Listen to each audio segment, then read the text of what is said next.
Donc au début, tout se passait très bien. On avait une complicité, on va dire, intéressante.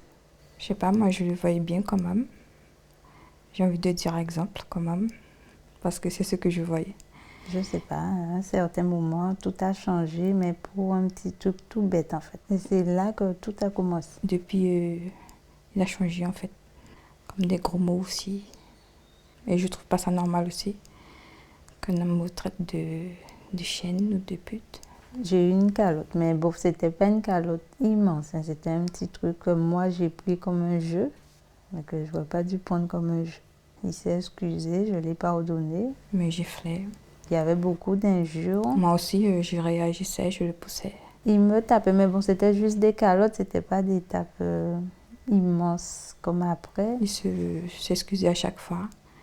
C'est à ce moment-là qu'il m'a donné des coups de couteau. Son grand-père battait sa grand-mère. Il a pris le soin de déchirer le papier qu'on m'a remis pour aller porter plainte. Ça a augmenté, oui, de plus en plus. Il me poussait. J'ai failli perdre mon bébé. Et tout a changé. Tout est devenu plus catastrophique. Enfin, je n'osais pas parler. Il m'enfermait aussi des fois dans la chambre. Il m'interdisait en fait de parler à sa famille. Je devais me mettre à genoux pour l'écouter. Il m'a dit qu'il avait changé. Comme chez lui, en fait, je sais pas, il n'y a rien autour. Parce que l'endroit où il m'a emmené, c'était isolé. Il me tapait avec un peu de tout. Il n'y avait pas que ses mains, il y avait des câbles. Je lui disais d'arrêter parce que c'était à cause de ça que j'étais partie. Si là, il me retrouve encore. Quand je suis retournée avec lui, c'était encore pire les coups, je veux dire. Pour le nombre de fois où il m'a dit qu'il va me tuer, qu'il va prendre ma tête, m'exploser sur le mur. Il me laissait vraiment des marques. Lui, il prenait soin d'éviter de me taper sur le visage. Pendant cette nuit-là, c'est là qu'il m'a vraiment battue en fait. Pourtant, j'essayais de tout faire pour ne pas l'énerver. Et j'avais plus de force. Plusieurs fois, je me suis évanouie pendant la nuit.